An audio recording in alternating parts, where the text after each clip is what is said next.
राधे राधे गुरुजी। एक सवाल था मन में।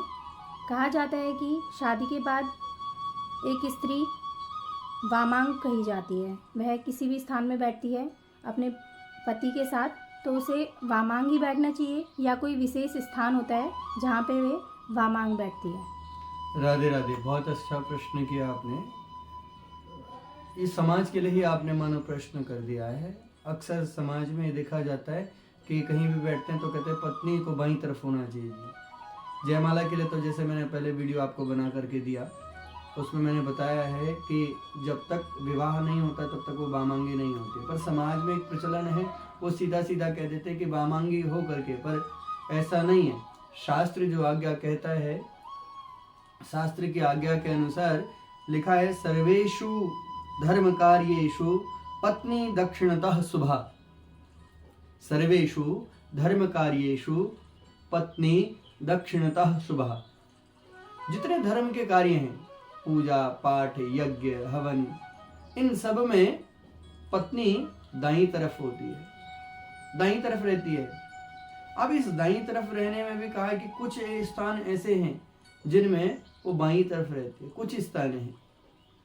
विशेष करके अगर देखा जाए कि अगर पत्नी के व्रत का उद्यापन करना है तो उस समय पत्नी वामांग में होती है उस समय। और यदि बच्चों के निमित्त कोई कार्य करना है तो भी पत्नी जो है, पत्नी वामांग हो जाती है। और विशेष आज्ञा का 6 स्थान हैं, 6 स्थानों पर तो पत्नी वामांग ही रहती है। 6 स्थान। पहला स्थान अगर देखूं, जो श्लोक के माध्यम से आज्ञा दी गई है धर्मशास्त्रों में, आशीर्वादे अभिषेके च पाद प्रक्षालने तथा पत्नी तिष्ठति वामतः। आशीर्वाद लेने के लिए जब अभिषेक हो रहा हो, आपके आचार्य द्वारा, गुरुओं द्वारा आपका अभिषेक किया जा रहा हो और आप पाद प्रक्षालन कर रहे हो, किसी के पैर प्रक्षालित कर रहे हैं, तो उस समय पत्नी जो होती है वो वामांग में होती है। वैसे विशेष करके मैं अक्सर बताता भी रहता हूं कि पत्नी सिर्फ 6 स्थानों पर बाईं तरफ रहती है।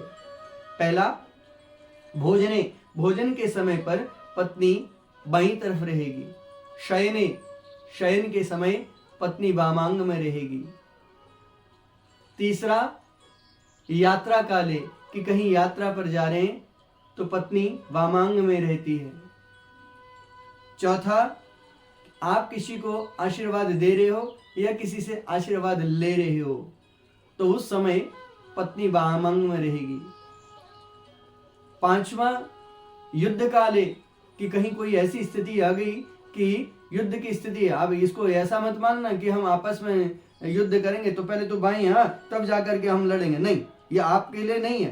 पहले तो आपके जीवन में लड़ाई होनी ही नहीं चाहिए, किसी प्रकार का कोई विवाद होना ही नहीं चाहिए, क्योंकि पति पत्नी एक सिक्के के 2 पहलू हैं। हाँ, किसी बात पर वैचारिक वैमनस्यता अवश्य बन सकती है, जिसे आप टेम्परामेंटल डिफरेंसेस कहते हो, वो हो सकता है किसी बात पर ऐसा नहीं है कि वो युद्ध के लिए कि नहीं तो पहले बाईं तरफ आ तब जाकर के हम लड़ेंगे। नहीं, कहीं विशेष परिस्थिति में, जैसे पहले क्या होता था, जैसे भगवान कृष्ण भी गए ना भौमासुर का वध करने के लिए, तो सत्यभामा साथ में थी, रथ को हाँकने के लिए सत्यभामा थी, तो उस समय भगवान के बाईं तरफ सत्यभामा थी। जब आप युद्ध के लिए जा रहे हैं तो उस समय वामांग में। और फिर छठा स्थान कहा गया कि छठा स्थान वो है जब आप अपने पितरों का पूजन कर रहे हैं, पितरों की आराधना कर रहे हैं। जब पितरों का पूजन करते हैं तो उस समय वामांग में रहती है। ये 6 स्थान हैं जिनमें पत्नी को बाईं तरफ रहना चाहिए।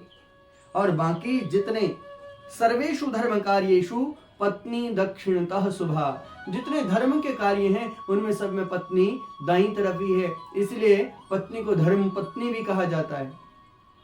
मैं समझता हूं आपको जानकारी हो गई होगी। राधे राधे, फिर मिलेंगे शीघ्र।